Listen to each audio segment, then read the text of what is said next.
O recesso de julho em Brasília está chegando ao fim, e na semana que vem as altas cortes e o legislativo retomam os trabalhos. Mas nos bastidores, conversas e negociações sobre duas sucessões importantes na capital federal ganharam força nos últimos dias. No Supremo Tribunal Federal, a ministra Rosa Weber se aposenta em outubro e ainda não há indicação sobre quem vai sucedê-la. Existe pressão para que Lula escolha uma mulher, mas os critérios podem incluir outros fatores, como a proximidade do candidato ou candidata com o presidente. Na Procuradoria-Geral da República, Augusto Aras tem apoios de peso no governo para seguir no cargo, mas não são poucos os que defendem outro nome. A ministra do Planejamento, Simone Tebet, chegou a criticar abertamente a recondução. Decepcionante. E se isso efetivamente acontecer, a meu ver, seria um desastre. E eu ficaria extremamente decepcionada. O Ao Ponto de hoje fala sobre as sucessões no STF e na PGR e revela o que pode pesar na hora de Lula bater o martelo. Quem conta os bastidores dessas disputas é a colunista Bela Megali, que também traz alguns dos nomes que estão sendo considerados pelo Planalto. Eu sou o Felipe Barini, o Ao Ponto de sexta-feira, 28 de julho de 2023, começa agora. Vem com a gente!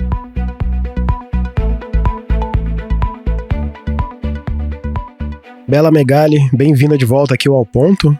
Enquanto Brasília vive esses últimos dias do recesso de julho, as conversas sobre a sucessão de Rosa Weber no STF e Augusto Aras na PGR continuam a todo vapor, não teve pausa, como você está contando na sua coluna ao longo das últimas semanas. E a gente começa essa conversa pelo Supremo, ao contrário do que aconteceu com a sucessão de Ricardo Lewandowski, quando o Cristiano Zanin despontou rapidamente como favorito, o cenário agora é um pouco mais nebuloso. Porque o Lula tem deixado claro desde o início que o principal critério dele para a escolha dos integrantes do Supremo Tribunal Federal vai ser a confiança e o canal direto que ele tem com o indicado. Como o Zanin foi o advogado dele por anos, no tempo mais período que o presidente Lula passou na vida dele, que foi o período da Lava Jato e os 580 dias de prisão, era evidente que o Zanin era um favorito para uma das duas vagas e o Lula acabou escolhendo para a primeira vaga. Agora existe essa incógnita em relação à segunda vaga, que vai ser aberta em outubro, com a aposentadoria da ministra Rosa Weber, Felipe. Esse perfil que é chamado aí no Supremo de critério Zanin, da confiabilidade e do contato direto, continua sendo a premissa para a escolha da segunda vaga.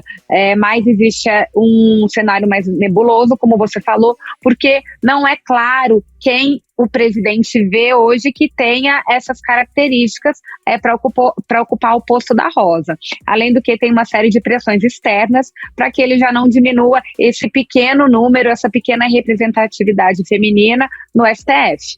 Como parte da pressão, você falou, a gente vai falar um pouquinho mais à frente da pressão para que continue sendo uma mulher, mas tem uma pressão dos ministros atuais, e Alexandre de Moraes e Gilmar Mendes, eles não escondem seus favoritos ali para que façam parte do colegiado.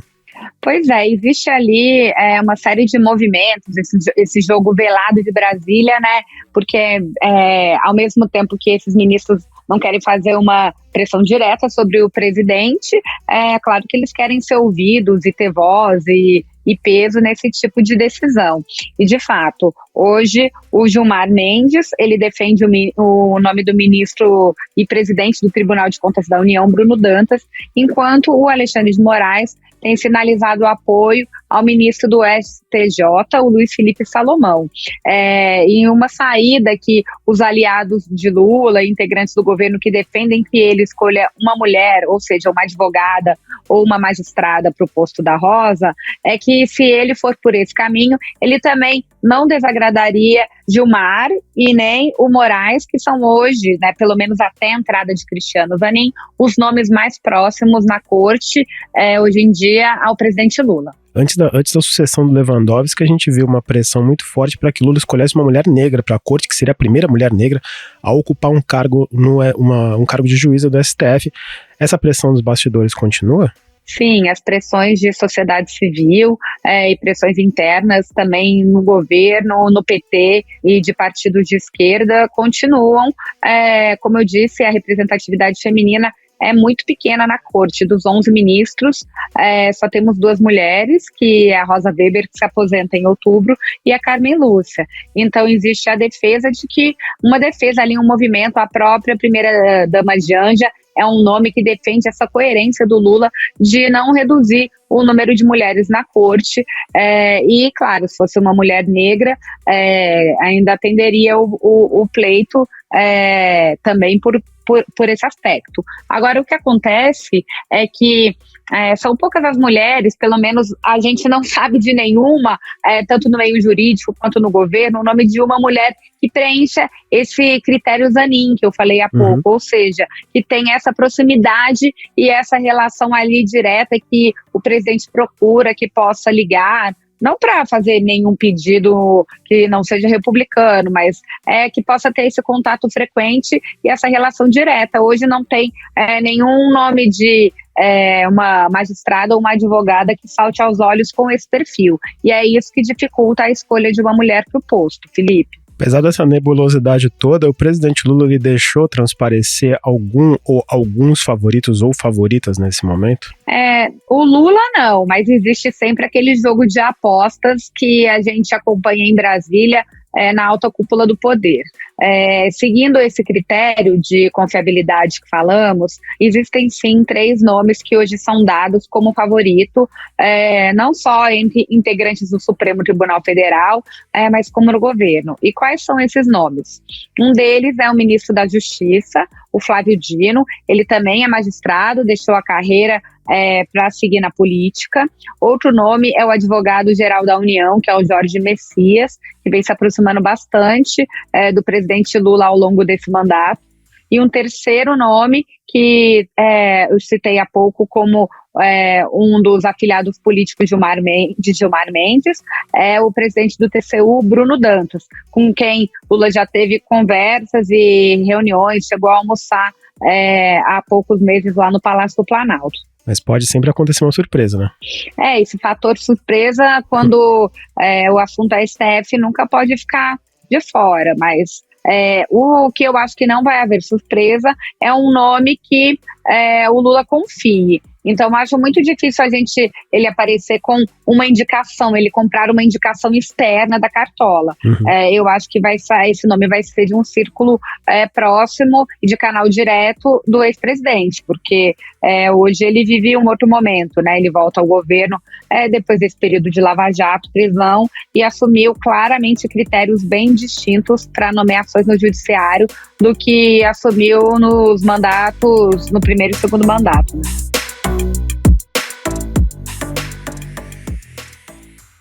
A descriminalização das drogas consiste em não punir penalmente os usuários que consumam substâncias consideradas nocivas à saúde. O STF avalia um recurso apresentado pela Defensoria Pública de São Paulo contra a decisão da Justiça do Estado, que condenou um homem pelo porte de 3 gramas de maconha para uso pessoal em 2010. A Defensoria argumenta que essa tipificação penal ofende o princípio constitucional da intimidade e da vida privada. Agora, Bela, a Rosa Weber tem alguns meses à frente da presidência do STF e tem algumas pautas complexas que seguem sobre a mesa, como sobre a descriminalização das drogas para uso pessoal e a descriminalização do aborto. Pelo menos um desses temas, ou os dois, podem ser pautados antes que ela se aposente em outubro? A expectativa é que sim, que pelo menos um desses 2 temas seja assim apreciado. Ela também tinha essa intenção em relação ao marco temporal, que foi pautado, e existe um empenho direto da presidente Rosa Weber em deixar um marco da sua atuação nessas 2 frentes. Então, inclusive, em relação à questão das drogas, os ministros já estão discutindo que saída apresentar, como abordar, porque tem uma preocupação dentro do Supremo Tribunal Federal em relação a pautas ligadas aos costumes. O Supremo foi muito atacado e tem uma preocupação de transmitir, de comunicar as decisões de uma maneira certa para a população, mostrar que está indo em uma direção correta e ter transparência nesse diálogo em relação a essas pautas de costumes. A Rosa Weber, ela expressa alguma preferência por algum nome ou ela nem tem entrado nesse tipo de debate? A Rosa Weber, Felipe, nunca foi afeita a articulações políticas. Ela sempre teve uma atuação bastante discreta, reclusa. Então, ela está longe de ter uma atuação próxima de parlamentares ou de liderança. Ela foi o nome escolhido ali pela presidente Dilma Rousseff. Era muito próxima ao ex-marido da Dilma, o Carlos Araújo, que foi uma figura que teve grande influência no governo da ex-presidente Dilma, mas ela sempre adotou essa postura discreta de falar nos autos e de ser bastante avessa às articulações políticas. Agora, o que ela deixa claro é que ela gostaria sim que fosse uma mulher, que o número de mulheres, se não aumentou, né, pelo menos que não diminua o número de mulheres presentes no Supremo Tribunal Federal, que é uma instância tão importante do Poder Judiciário e um dos pilares aí dos três poderes. Agora a gente vai para uma outra sucessão, que essa daí é um pouco mais complexa politicamente, a do Procurador-Geral da República, Augusto Aras, que foi alvo recorrente de ataques de aliados de Lula durante o governo Bolsonaro, especialmente na pandemia. Mas mesmo assim ele conta com alguns aliados de peso no governo Lula? Ele conta sim com aliados de peso, como o senador Jacques Wagner, que é líder do governo no Senado, e também o ministro da Casa Civil, Rui Costa. Ambos, assim como Aras, são baianos. O Jacques Wagner é um amigo de Aras, tem uma relação pessoal. O pai do Aras também militou para o PT, tinha relação com o partido, mas o fato é que é uma saia muito justa para o presidente Lula a indicação de Augusto Aras. Como você citou, existiu aí uma série de críticas públicas e contundentes do partido do Lula, e especialmente em relação à pandemia, né, a omissão do Aras em relação à condução do Bolsonaro, aquela condução desastrosa da pandemia e milhares de vidas ceifadas. Então, existe uma leitura de que o desgaste seria enorme se o Lula manter o Augusto Aras nesse posto do comando da PGR. Por outro lado, não há um nome claro com o perfil que o presidente Lula busca para o órgão. Então, hoje o cenário traçado é esse, há pouco mais de 2 meses antes do mandato do Aras vencer na Procuradoria-Geral da República.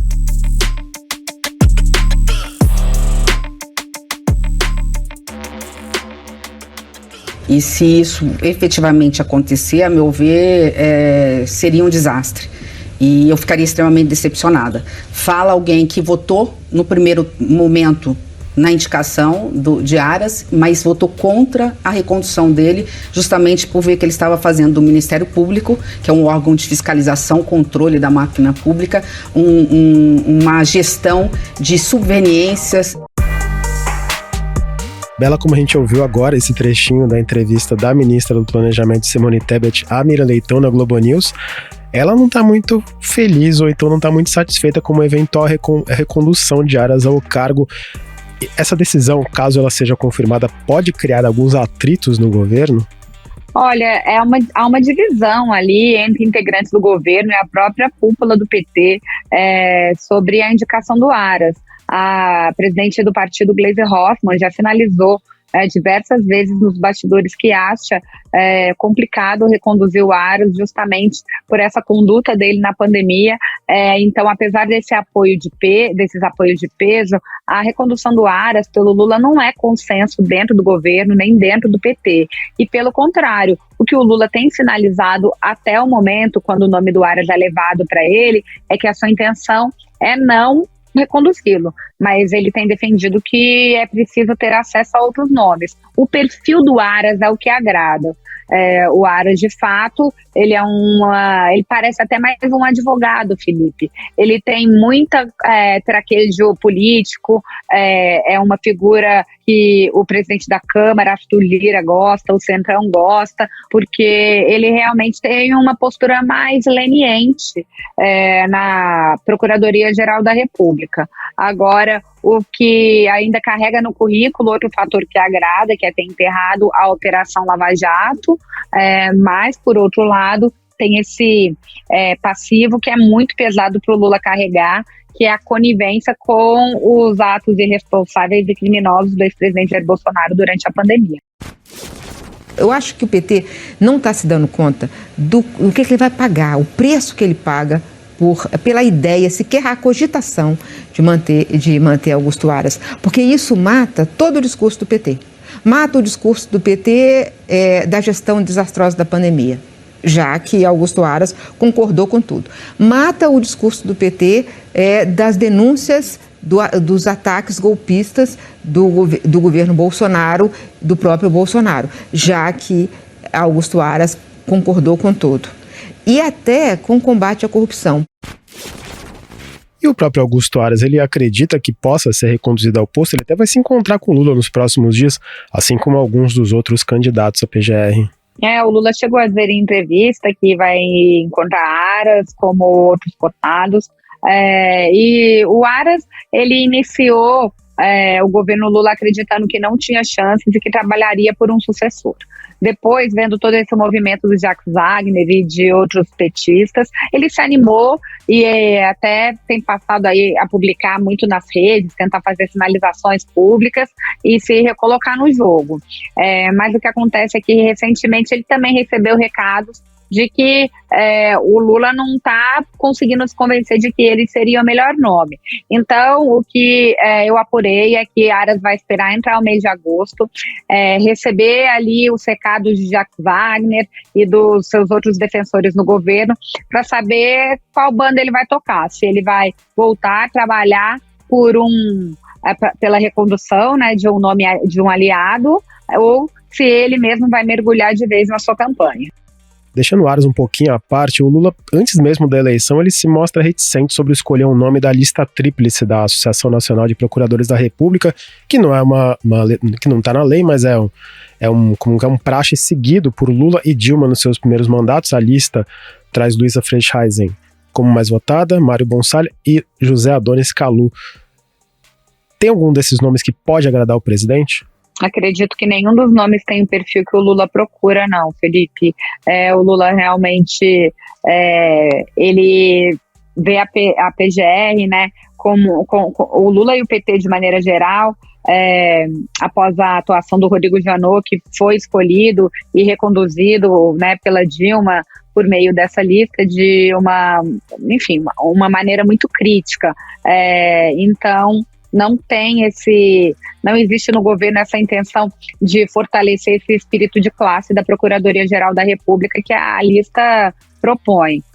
Acredito que nenhum desses nomes tem perfil e que o presidente Lula deixou claro que se tem uma herança direta que o Bolsonaro deixou para ele é seguir um nome fora da lista. Só para a gente terminar, tem algum favorito nesse momento?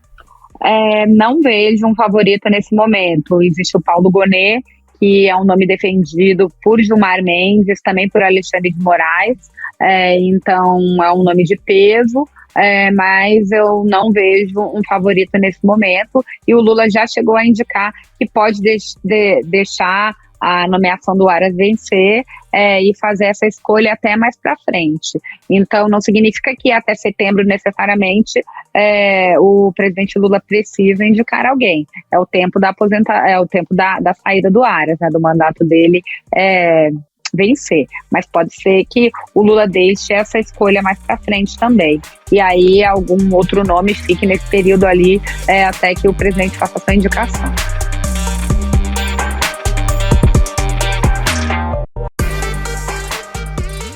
Vamos ficar de olho nesses próximos capítulos.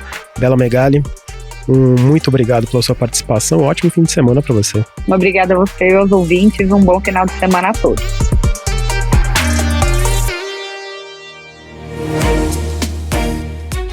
E esse foi o Ao Ponto de hoje, o podcast diário da redação do Globo. Nessa conversa, a gente conta com a participação de toda a equipe do jornal, as mesmas pessoas que trazem informação e análise de qualidade todos os dias. Quer saber mais? Assine o Globo. Acesse assineoglobo.com.br e confira todas as notícias e reportagens especiais. Neste episódio, nós usamos material da TV Justiça, e a produção foi de Pedro Guimarães, com edição de João Guilherme Lacerda. Até mais!